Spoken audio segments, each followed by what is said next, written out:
Hi everyone, welcome back to Chelsea Fan TV for your daily lunchtime stream. I hope everyone is doing well today and enjoying a bit of sunshine if you're in the UK, because there's a glimpse of the sun today, so that's good news. Hope everyone's doing well. I have put a poll up today, as you guys have seen from the thumbnail, and of course the title. We're going to be talking about Jadon Sancho, a little bit about Chelsea at the moment. Obviously, it's international break, so there's no games for a couple weeks. England play this week, though. That's probably the most exciting thing happening in football. Tommy T at the wheel. But I hope everyone is doing well. Make sure you hit the like button and, of course, subscribe so that you can get involved in the chat and let me know your thoughts. And hopefully we have a good stream. It's currently obviously Wednesday. It's 1 p.m. Yeah, hope everyone is doing well. Let me know where you're watching from, where you are joining from. And yes, it's very good to see you all. Hit the like button.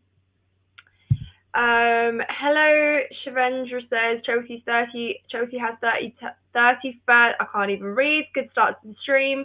31st team squad players, 31 development squad pro players, 22 loaned out players, and 6 future arrivals, 89 players in total.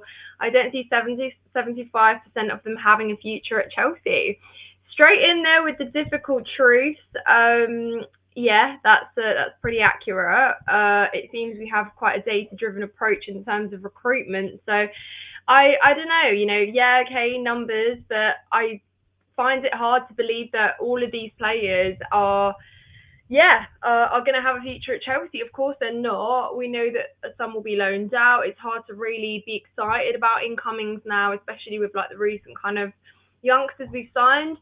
I'm sure on paper they're great, but is this what you really need long term? And especially with the sort of lack of leadership that we have and the lack of experience in the team, is it worth going down this route of signing more youngsters? And if anyone watched the post-match pod to the Arsenal game in the studio with myself, Alex and Charlie, you all know I literally said I feel quite numb to these signings. And of course, yeah, like you say, a lot of these players don't really have a future at Chelsea. So there's not much point in discussing where they fit, because most of them we will probably not see in a Chelsea shirt, or they'll just be a squad player at best. But yeah, it's hard to say a youngster that you've signed at the age of 19 is going to be the future at Chelsea, helping you challenge 4 titles years to come. So I completely agree. And obviously we'll talk about Jadon Sancho, who is just one of all of these players who we're going to have to assess to see, does he stay, does he go? And ironically, the fee that we would have to pay for him, 25 of you watching in here. But yeah, make sure everyone hits the like button, get involved in the poll I put up. Does Jadon Sancho have a future at Chelsea? He has divided opinion. He certainly has. He's a player that has a reputation, maybe a good one at Dortmund, a bad one at United, and it's just a player that seems to have lost his way a little bit in his football career. Not exactly on the young mark in this day and age. He's going to be 25 in a few days. So again, he is leaning towards that kind of, not older, but certainly not young, and certainly not Chelsea standards of a young player. So it'll be interesting to see what happens with him. Problem is that none of us know if Maresca's instructions are Problem is that none of us know if Maresca's instructions are. Yeah, well, look, obviously, I think the players, if this is what you mean, the players are trying to adapt to Maresca's way of playing football to an extent where I think they're overthinking it too much. And it's where we seem to have lost an identity, quite ironically, in Maresca trying to re-find or rediscover an identity at Chelsea in his own way with his own philosophy and ideology. He's actually completely eradicated one. And what I mean by that is we don't really look like we know what we're doing on the ball, off the ball. And it's hard to say, well, Maresca wants us to dominate possession. He wants us to have the ball and kind of build up from the back. But we can't really do that. And teams have found us out, so they don't let us do it anyway.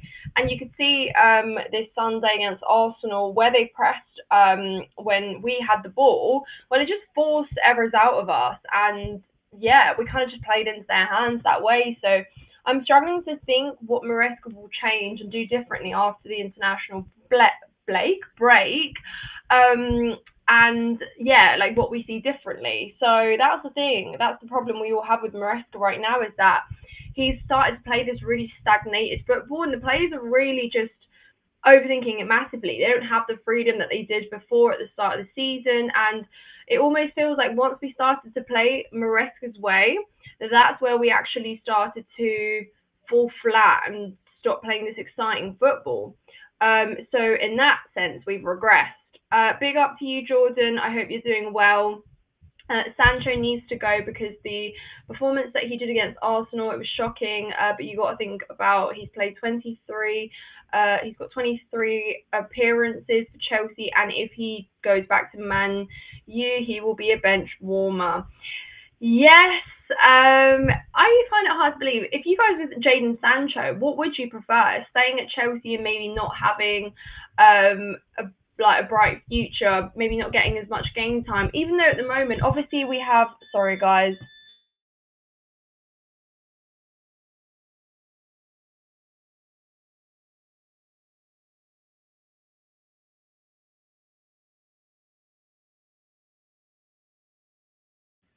just had to meet you there because I had my alarm go off. Sorry about that. Sancho, yeah, no, that's the thing though. Like Sancho obviously doesn't really feel like he has a future. Well, didn't have a future at Man United. It was certainly made crystal clear. So, in some ways, he probably thought that his career would be revived at Chelsea. That's what we thought as well. Sometimes, you look at a play and you think maybe a change of environment will do them well. In a similar way that Rashford going to Villa, again, you can see that he's enjoying his football a lot more. He's certainly up for coming on and playing and proving himself again. So we thought from that side of things, then maybe that would happen to Sancho as well. But certainly, if I'm not wrong, I believe in 23 games, he's got 2 goals and 4 assists. So again, it's not great, but also, and we'll get into this in this stream today, I also think he has been let down by both Maresca and the environment that we have kind of created here at Chelsea. So it's not just down to the player, completely not just down to the player. Big up to you, Hashim. I hope you are well. Yes, everybody hit the like button. If you're just joining, welcome to the stream, guys. Hit the like button, get involved in the chat, let us know your thoughts. We're just going through our Sancho debate, as we like to call it. Because yes, he certainly has divided opinion, and I just do think that maybe with more runners and sort of more people bombing into the box, a little bit more support around him, Sancho does better. If we had an actual out-and-out number 9, that would probably help as well. And I know that what we're doing with Neto is almost letting him kind of roam free, have a bit more freedom. He kind of runs in centrally, does these kind of wide curled runs where, it's almost like you don't know his next move. But I don't find that to be particularly helpful maybe for someone like Sancho, who is really quick at collecting the ball, technically gifted, can take on his man, and then he just needs someone that's already there in the penalty area, in the box, to just quickly use that momentum of how quickly he makes things happen to just contribute, pass it in, get an assist. And yeah, sadly, that's really not happened for him. Is it a coincidence, guys? Let me ask you this, that Jadon Sancho was doing well, assisting in consecutive games when Chelsea, overall, our attack had a lot more freedom. It was free-flowing. We were very rapid in connecting our sort of game. And yes, of course, Madueke and Jackson would have been a key component in that attack when we were scoring goals earlier this season. But again, does that mean that Sancho just doesn't now have that environment where we are playing that quick, rapid football, hitting teams on the break, and he can actually use the skill of dribbling, getting out of tight spaces to actually feed players quickly? Because what often happens now, you see this, and it goes for both wingers. We're talking about Sancho today just because of obviously the story coming out of him potentially, going back to United, but it goes for both flanks. our wingers get doubled up on big time, and they don't have the support of our fullbacks really, because we don't no longer see that kind of overlap there. So what happens is the wingers are kind of just left out of the game a little bit, and they're really isolated in what they can do. And they get doubled up on, and they have to resort to recycling the ball back into midfield and just dilly-dallying it with either side, and you just get this kind of V shape of the ball just constantly going from one winger into our midfield, whether that's Enzo or Palmer when he was playing, and then it gets switched over to the other flank, and the same thing happens, and we just can't for the life of us play through centrally. So often what happens is Sancho just doesn't actually have much to do in that regard. So I guess you can defend him on a personal level, but at the same time, even when we were playing that sort of better, more exciting football, I like to call it literally just pre-2025 and post-2025, because as soon as we came into the new year, Chelsea's football just hit a quick decline, and we're no longer an exciting team to watch, no longer really enjoy watching us play football. So yeah, definitely kind of pre-2025 and after, because what on earth happened? Watching live from Malta, and I would suggest Sancho should stay. We really love it watching him play for Chelsea. Hi Jessica, thank you for your comment. Yeah, it's interesting to hear people's thoughts. Of course, there are people that favour Sancho. He's definitely got something to him, but when do you continue saying that for a player that's now kind of had his kind of few moves around and doesn't seem to be able to settle into a place? Again, there's two sides to every story. Of course, there's ways you can kind of defend him and say that maybe he does deserve a place, and he can do something for the future. But again, it's just like, we have so many players now where we say, give them time, let them be, give them freedom, give them this and that. And it's like, you can't really keep saying we have to accommodate for a player, if that makes sense. But certainly, and, we can say this, it's not even just an individual problem right now at Chelsea, because Maresca seems to just have made all these players look very, very void of progressing and void of ideas. So how is it that he's made a lot of these players seem quite mid in recent time? We got Quenza, Jordan says, into Chelsea, but he won't be coming in until 2026, which really I think we need a different left wing in the summer, because clearly he hasn't he doesn't have a future at Chelsea at all.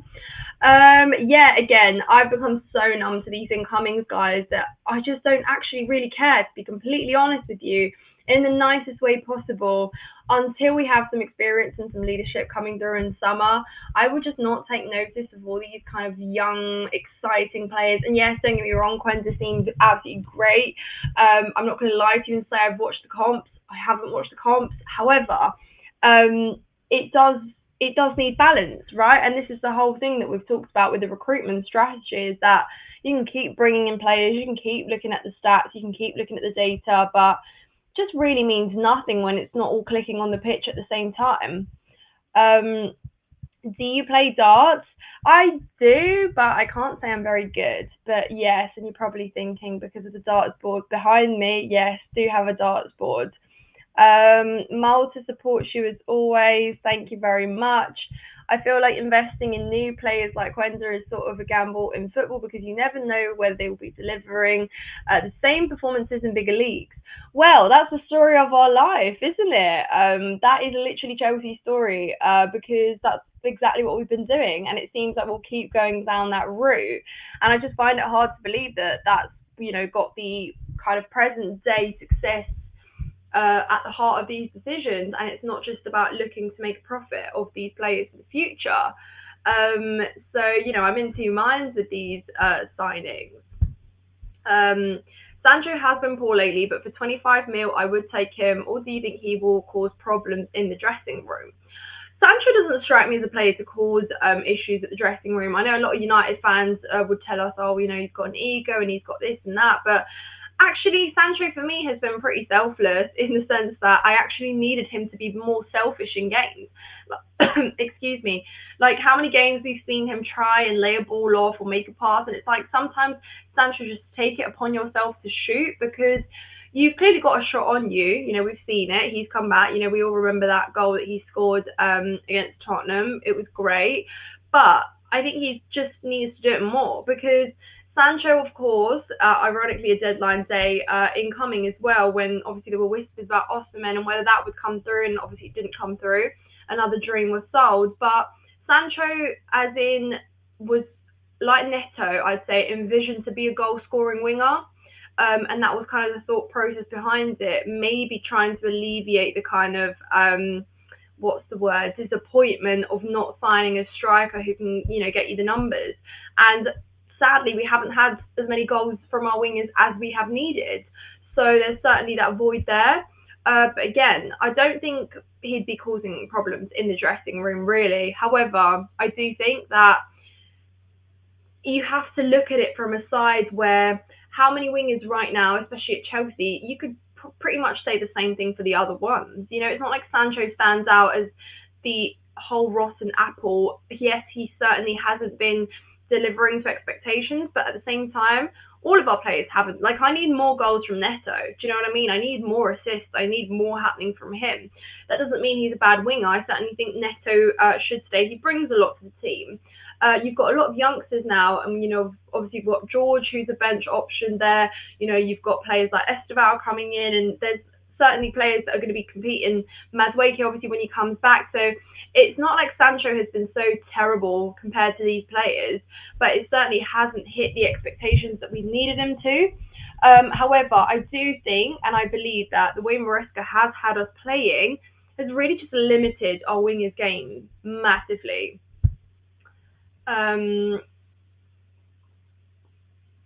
Chelsea next season: Sancho, Petrovic, Andros Santos, Kendry Pires, Esteval, Joe Bellingham, Giovanni, Kenda, Dario, Sugo. Well, is that you basically saying which players are coming in and what squad we're going to have? See, this is the problem I have with this, guys, is that why do we feel like every season we have to restart with new players? And of course, yeah, you're going to strengthen your squad, but it doesn't seem like Chelsea have gotten to a point where we've got this like really solid backbone and we're just making additions here and there every window with players we need.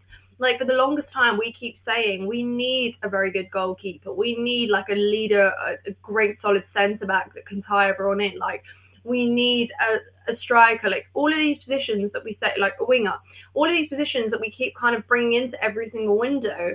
It feels like we've spent so much money, yet every single window and every single season, we feel like you said there, Raniel, about us bringing in more players and more players starting from scratch. So it doesn't actually feel like we're strengthening. It feels like we're restarting in many senses, if that makes sense.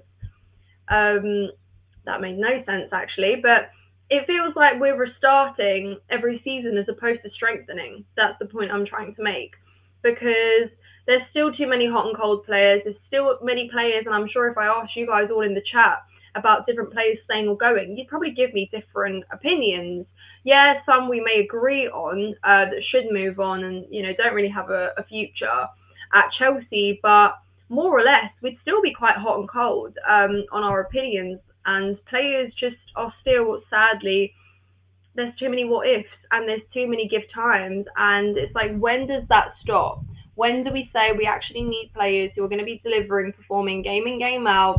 They've got a solid spot, we've got a solid spine, and then we're just kind of strengthening each window with a player that we might need. Sadly, it just feels like we need to go in again and spend a lot of money and bring in a lot more. So it's just like, well, how many years to come do we continue doing this? Because of the money we've spent in all the windows, it should feel like we at least have some sort of solidity and continuity, if that makes sense, season in, season out.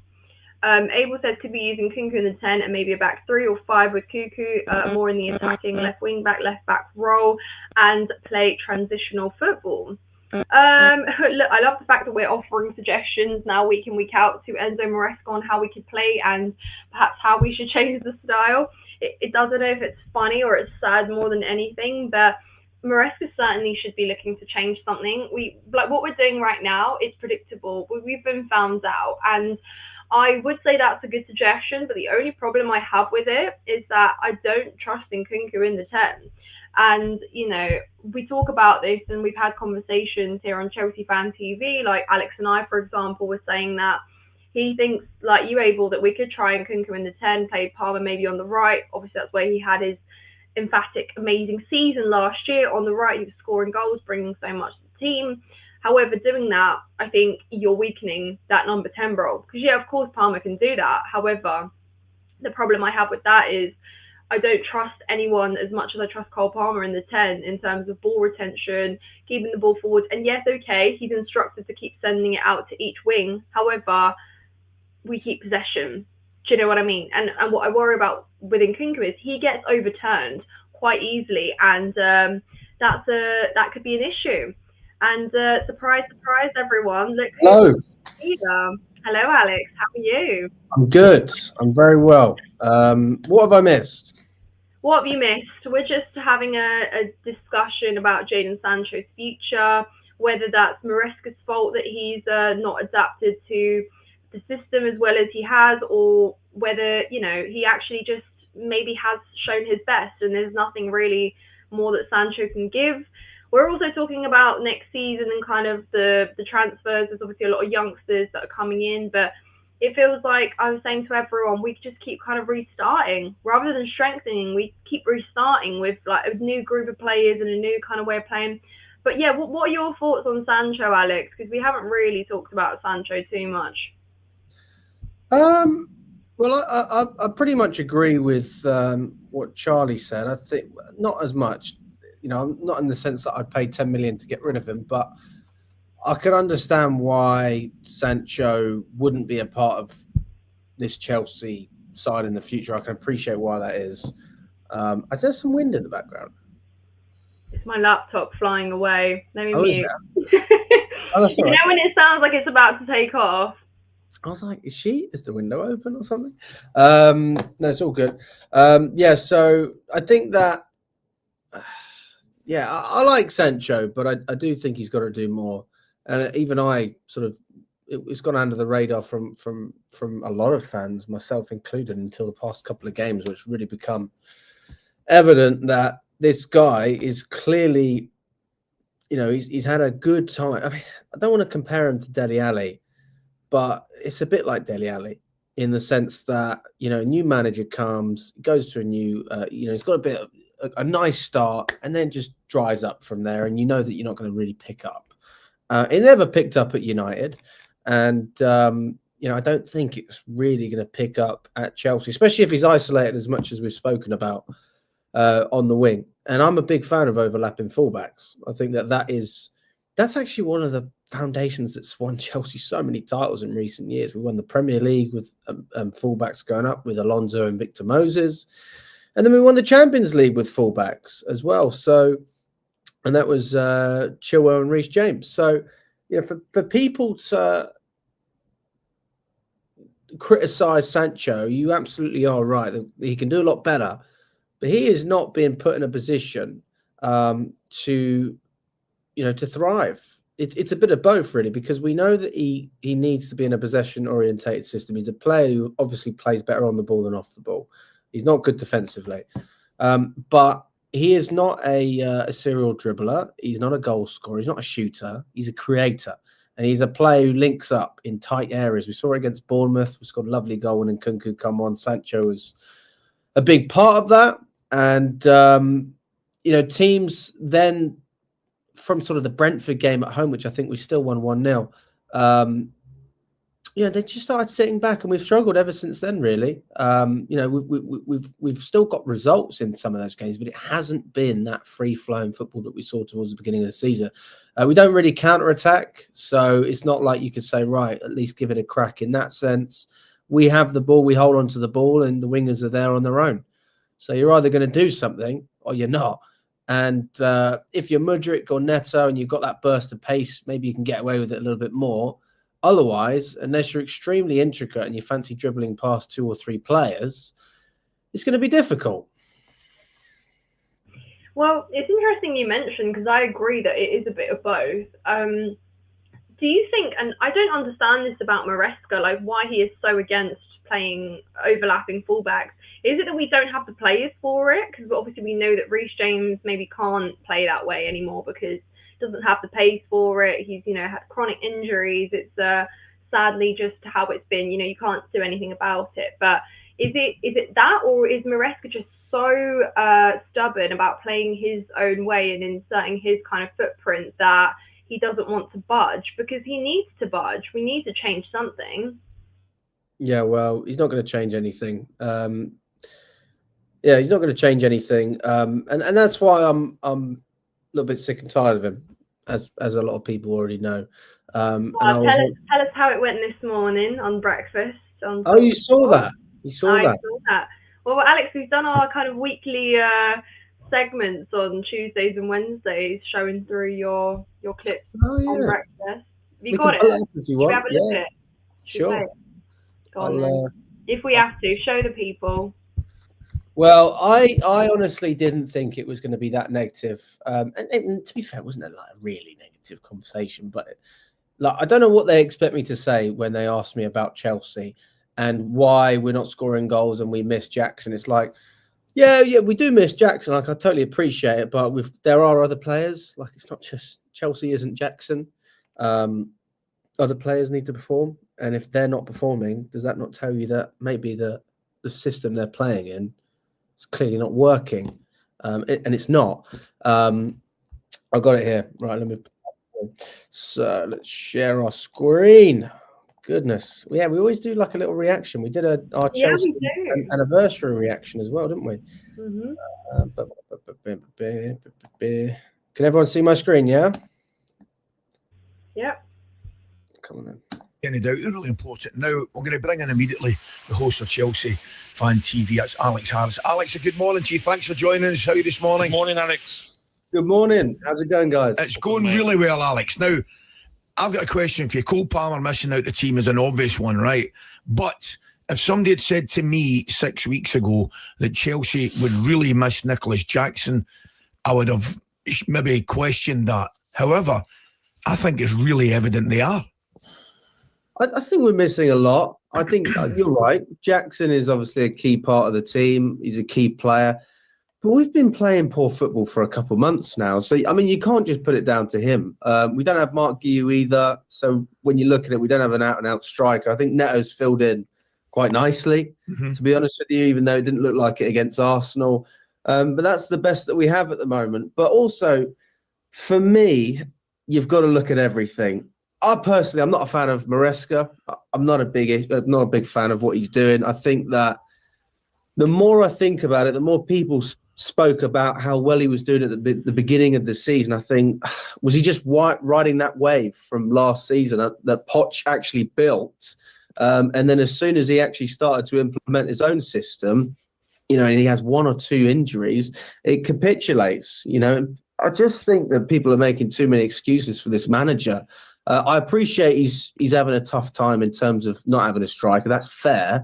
But we have a lot of players that are available and we're not getting the best out of them. So you look at Gusto, who was brilliant for us last season, forming. Maresca had the opportunity to start a competent goalkeeper. He could have probably had a say in Petrovic at the beginning of the year.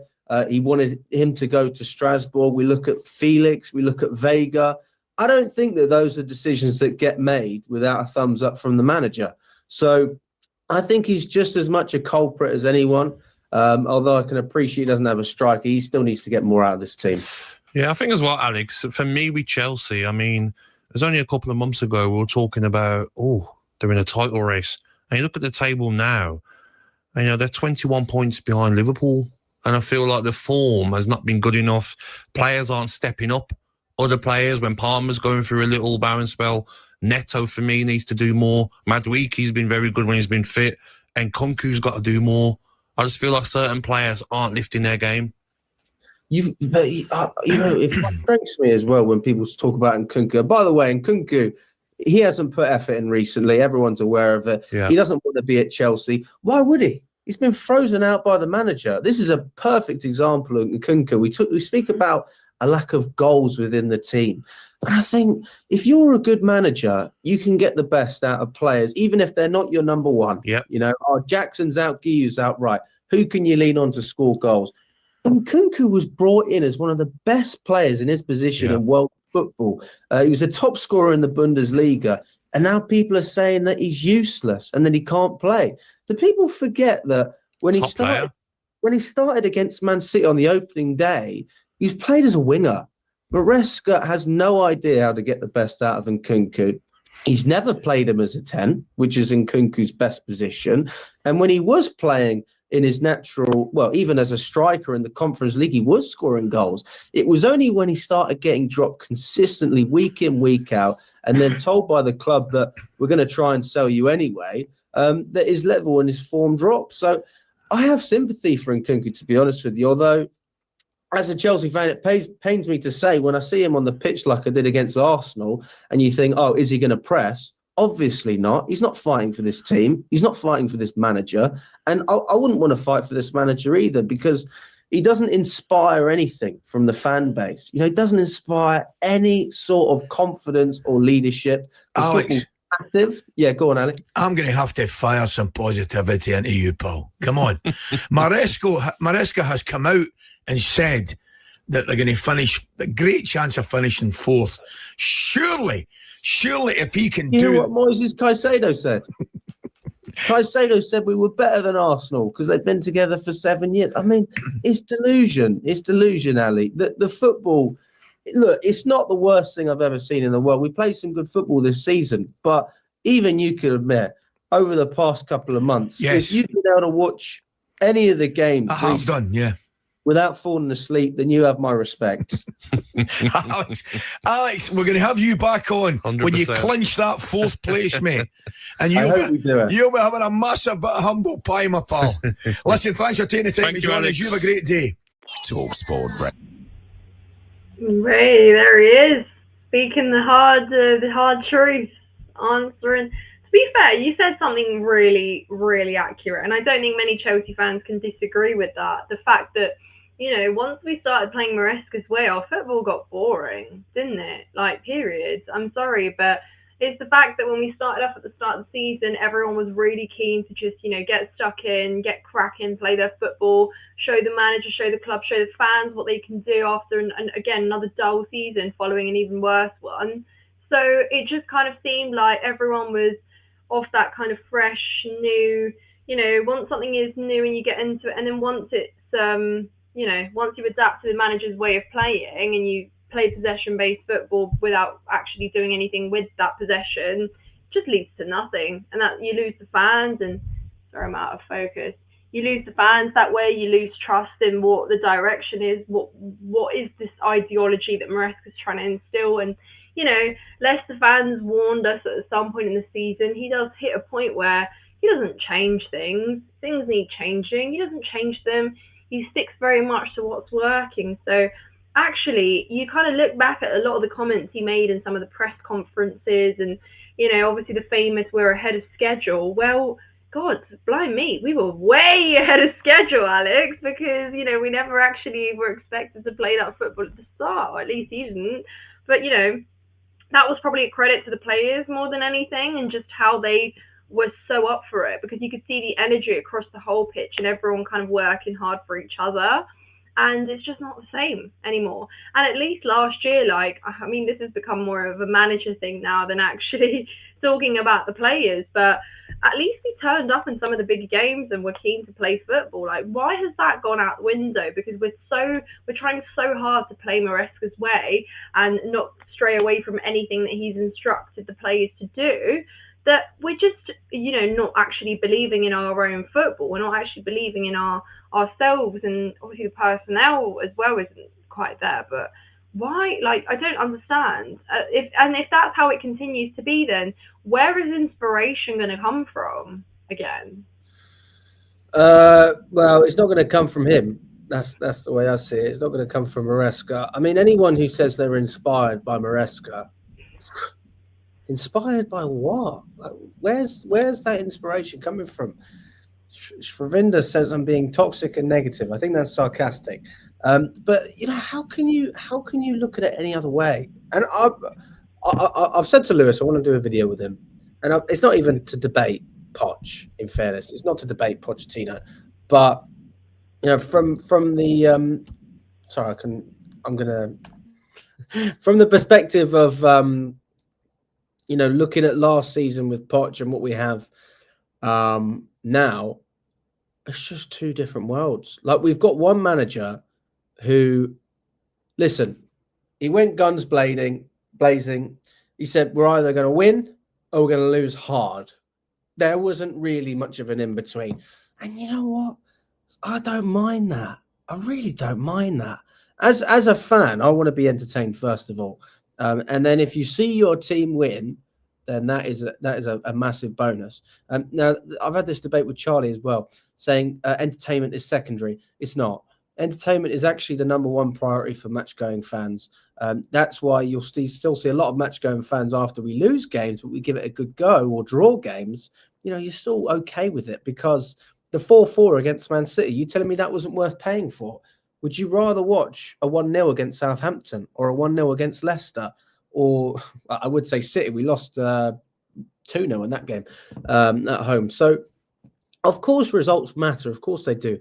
But if you are playing the most dire football, I mean, God, I'm trying to think of another team that plays less entertaining football than Chelsea at the moment. And even teams that are sitting back and parking the bus have more to offer, because at least when they whip that long ball up, there's not many teams that do this really these days, but at least that there's a 50-50 chance that someone could get on the end of it. Or maybe he could be through on goal if a defender makes a mistake. We don't even put the defenders in the position to have to make mistakes, because we don't pass anywhere. We pass backwards and sideways. We don't have any through balls. And what's this? What are you talking about? We've got a real Chelsea fan TV, guys. Oh yeah, I've seen real fake one, by the way. I've seen this guy before. What am I talking about? You've been moaning about us losing after playing well for months. Yeah, but isn't it strange how as soon as Maresca's system seems to be implemented, we start losing games and playing worse football, and it's less entertaining to watch? Does that not worry you, that when we're trying to build something with a manager, we're actually going the opposite way and, quite frankly, regressing? Like, you can't look at this season and say we haven't got worse as time has gone on. We actually started the season off a lot better. And look, we could have easily been in a similar position and probably been 9 points comfortable in the top 4 if we hadn't have had some silly results. We could have hopefully got something against Ipswich. You look at the Everton game as well. There's a lot of games that we could have easily got something out of. And I appreciate we did win some games as well. And you think, wow, those were great results. But again, I'm talking about the system here. I'm talking about the way that we play. So results is one thing. But if the system is that bad, because it really is, it is a poor system. Like, you don't utilize. Who are you utilizing in that system? Your strikers, unless you're Nicholas Jackson, it's very, very difficult for the striker to get anything out of that system. Your wingers are isolated. Your midfield has actually been pretty good. We control the midfield, but unfortunately, midfielders don't score all the goals, and you need to pass forward to give your forwards a chance. And defensively, we've made mistakes at times this season, but the system also compromises us passing out from the back. We saw that against Arsenal again with Sanchez. So there's a lot of things that are flawed with this system. And that's one of the reasons I'm convinced that Maresca isn't the guy. But I know he won't get sacked. I accept he won't get sacked, but I'm not going to sit here and smile. That's how it is. We have an incompetent manager, and anyone who thinks otherwise, prove to me that Maresca has anything, even a quarter of the CV that Potter had. Forget fucking Poch. Potter actually grafted his way to earn that Chelsea job. Maresca managed one season at Leicester, got sacked from Parma. He was an assistant. Like, Maresca should have been Potter's assistant or Pochettino's assistant. That's what his CV tells you. So when you look at the manager's CV and what he has done in football, you cannot tell me that it's a good appointment. You can't. On paper, you can't. So, are you saying you want Potter back? Well, honestly, Potter would do a better job. Potter would do a better job than Maresca.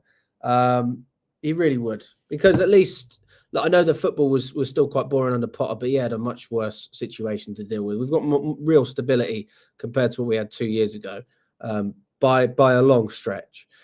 I don't understand how people are looking at this manager with confidence. You can look at it and think that we can still get top 4. I still think we could. I'm not saying it's done. But again, that's because of how poor the league as a whole has been in terms of actual competition with real quality teams competing at each other. You know, you can afford to make mistakes and still be fourth. You can afford to lose as many games as we have and still qualify for that 4th spot.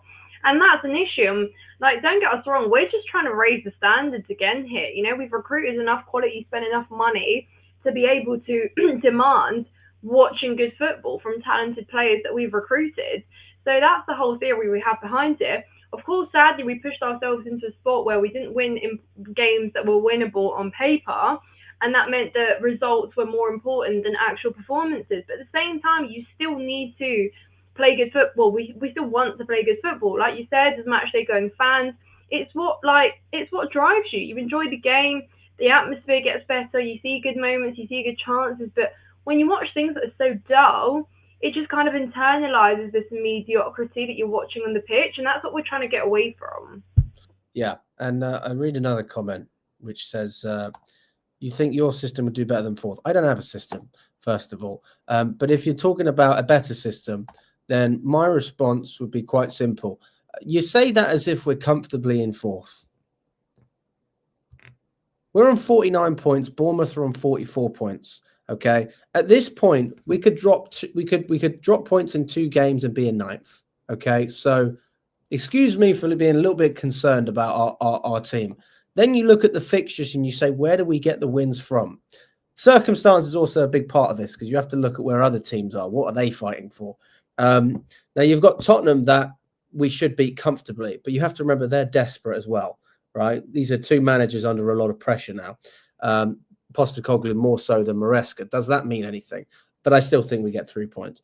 Brentford, I don't see us winning. I think we always struggled at Brentford away. I really don't see it. And that's not even that we're, that's not even just us. I think Brentford are just decent. I think that there's something about Brentford when they play Chelsea. They just up their game. So I don't see us winning that one. Ipswich are fighting for survival. I think we'll probably win that. Fulham away is going to be a tough one. Everton at home we should have. And then the last 4 games of the season, you've got Liverpool, Newcastle United and Nottingham Forest. So, we're looking at the results that we've had in recent times, and people are trying to brag about, we've had this many clean sheets, etc., etc. We beat a poor Southampton side. It was probably the most boring game I've watched out of all of them, to be honest with you, even though we won 4-0 or whatever it was. I mean, that was just a terrible game. Copenhagen, we weren't comfortable whatsoever. Leicester was poor. We could have easily conceded in that goal, probably should have. We hit our own post. And as soon as we played against not even a decent team, a half-decent Arsenal side, we looked poor. And we showed absolutely nothing. So what is to say that this team will do anything differently in the fixtures that I've just mentioned to drag us along the line where we will finish in front of Man City, Newcastle, Brighton, Fulham and Aston Villa? Now, probably take Brighton and Fulham out of the equation, but City, Forest, Newcastle and, I'd say Aston Villa.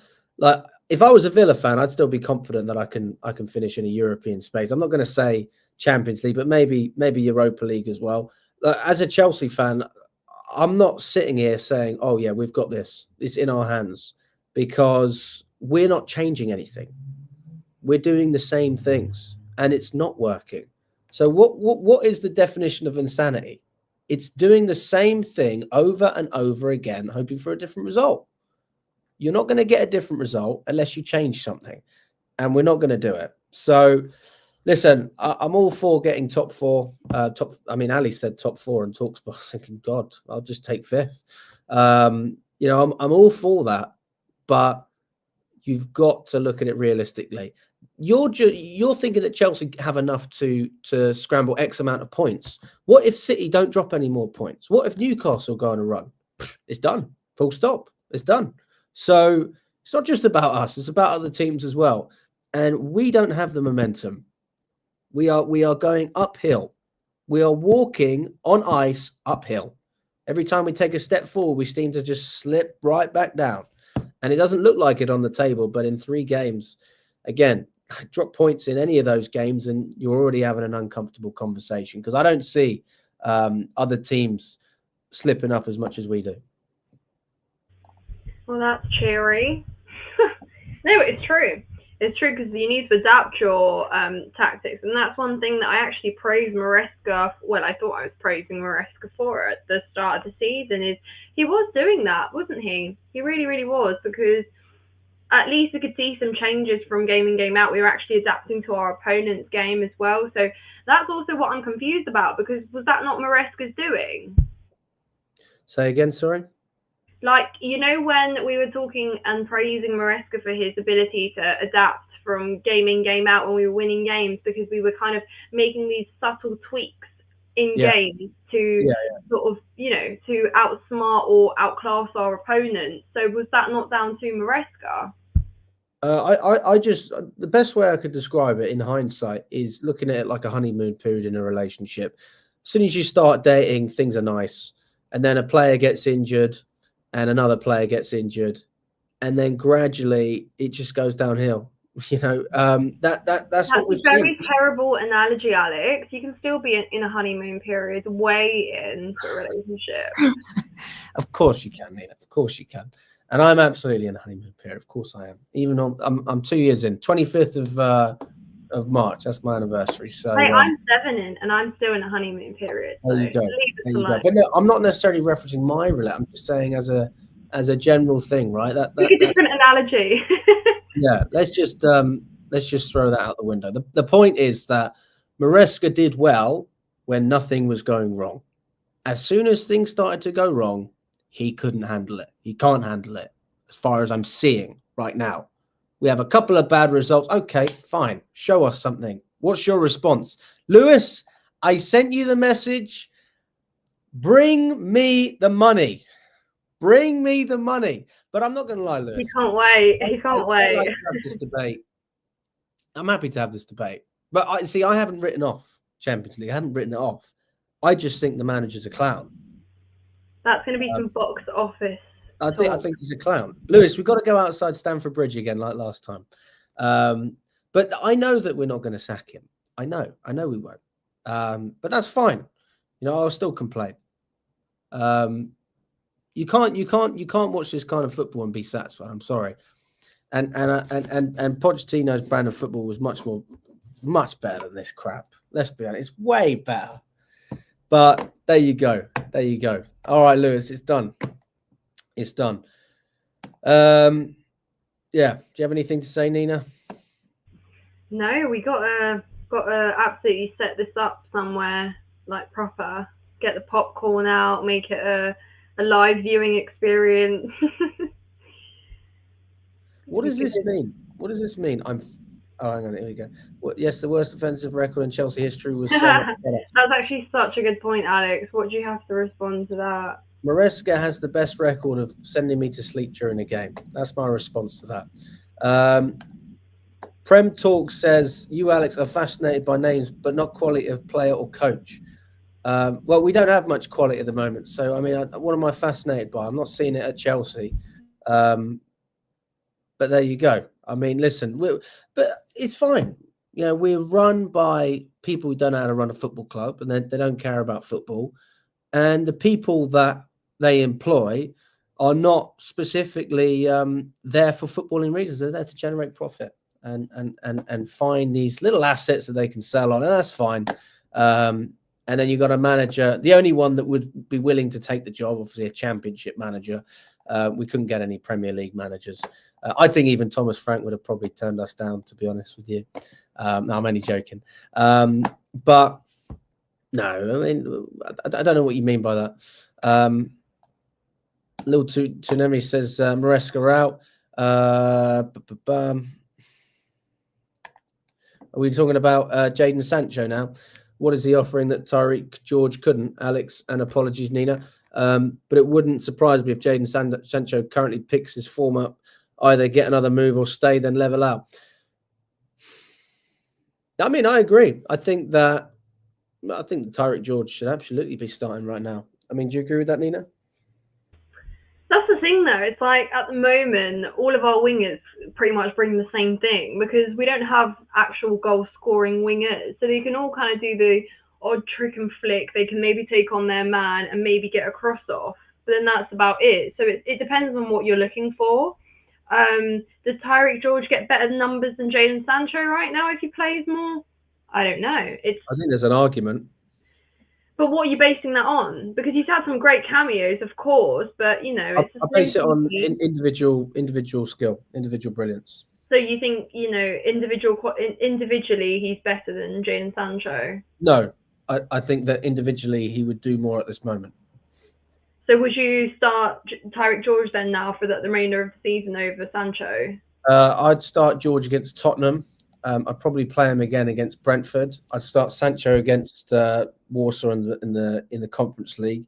If he has a good game, he might get one against Ipswich. If not, he plays in the second leg.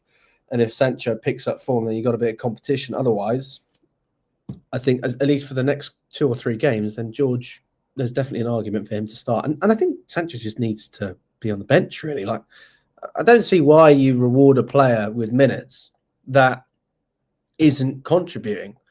It doesn't make any sense.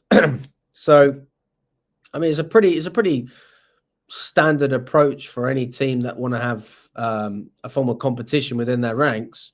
We just don't have many people to work with, so we're leaning on youth, but that's fine because George has actually been okay when he's come on. I haven't really watched any games when he's come on. I thought, oh, you've been crap. There's been a couple of iffy moments where could have had a better final touch or whatever it was, but all in all, I don't really have any complaints about it. So just give him a chance. No, I'm just reading Lewis's thing, but it's someone in the chat. This is an interesting one though. Alex, as bad as you think Maresca is, at some stage you'll realise he didn't sign himself. This energy you have for wanting him sacked is lost in transit. I believe they're all clowns. And in life, no limits. There will be no limit to how much I criticise the way this has been ran. It all comes from up above. We know it's been run poorly. I mean, at the end of the day, everything we talk about, it all stems from that. But, at the end of the day, it's what we're seeing on the pitch that we have to talk about. And it's the only thing that can change currently in the present moment. So it's like, what else do you have to do? Lewis says he wishes the energy was here last season, but it's all about context. You said it yourself, Lewis. You're the context king. We finished 12th the season before, and we've just finished 6th. So the standards must raise. They must be higher. I would have had this energy for Poch this season if he was still here. I would have had the energy. I would have had it. But you can't just, God, the things. How can you? What he did with Timber shaking his hand, Maresca, he's a fucking clown. Congratulations, try harder. And he actually shook his hand. No serious manager does that. He said, we're not going to get top 4. He says, we're going to get top 4. He says, top 4 was always the plan. Pick an option, man. Pick an option. I mean, it's just a total. He flip-flops. He doesn't communicate honestly with the fan base anymore. We thought he did. But he is just an echo chamber for what the ownership want to do. And that's fine because he knew that taking the job. That's why he got the job, and a top manager didn't want to take it because they didn't like the terms. They didn't want to be a part of this absolute nightmare that is Chelsea Football Club. No real manager, because you're not a manager at Chelsea. And Maresca's not a manager. What am I talking about? He's a coach. He's a coach. That's all we have.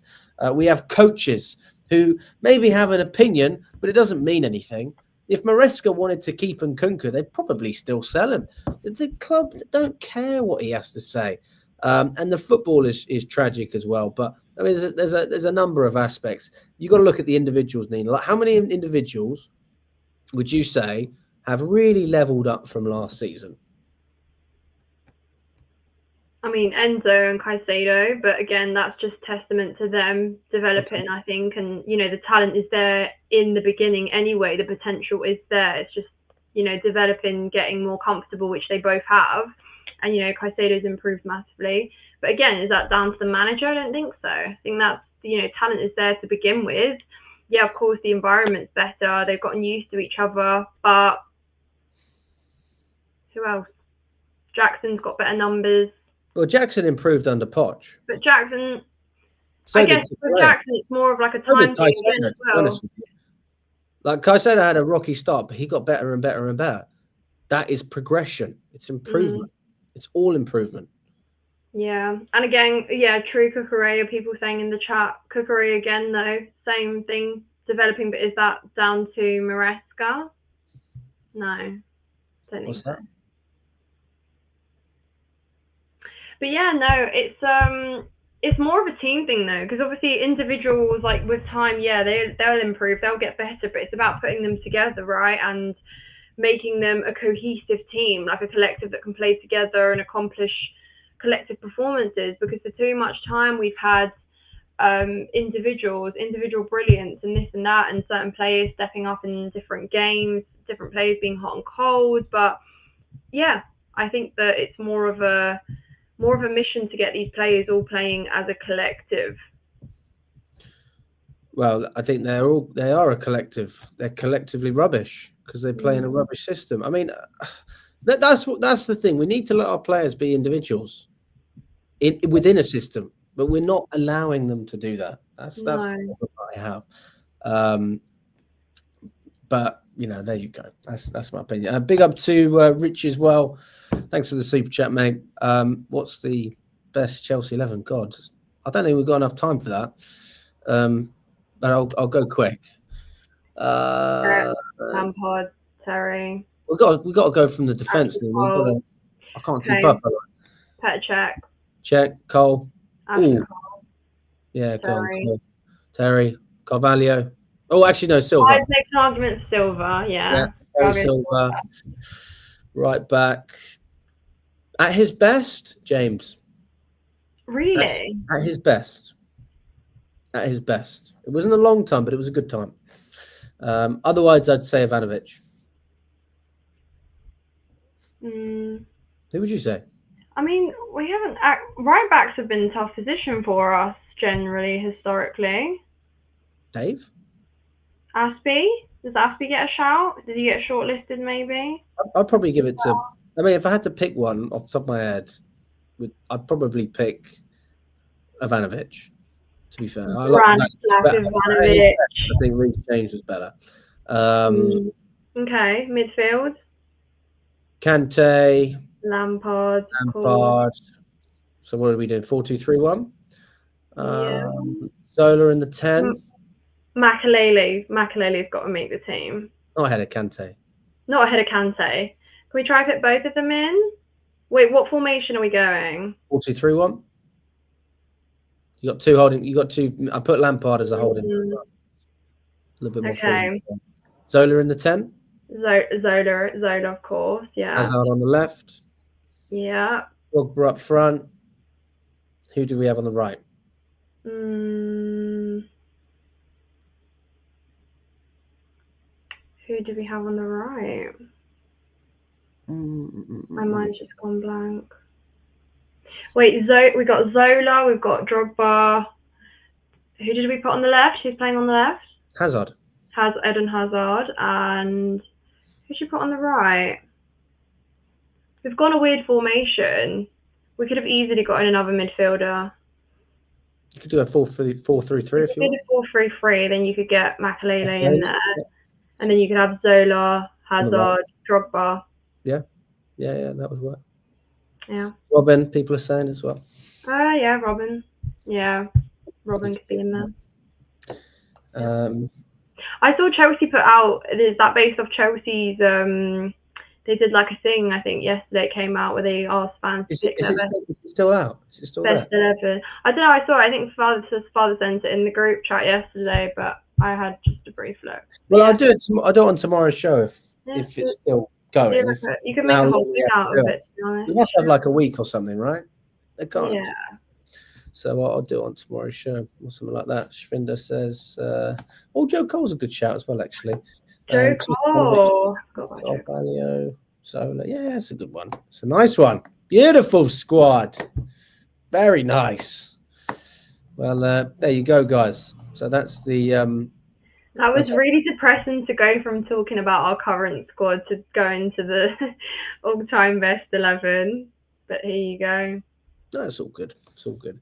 Well, listen, thanks so much for jumping on, guys. We've got over 50 of you in us. Smash the like button if you haven't already. Let's get over 50 likes on the live, and subscribe to Nina's channel as well. We will be back with another show this evening. I think it's Charlie. Can't remember off the top of my head. I think it's Charlie tonight. So jump on for that one as well. He'll have plenty to say as well, and we will catch up very, very soon. Take care, everyone.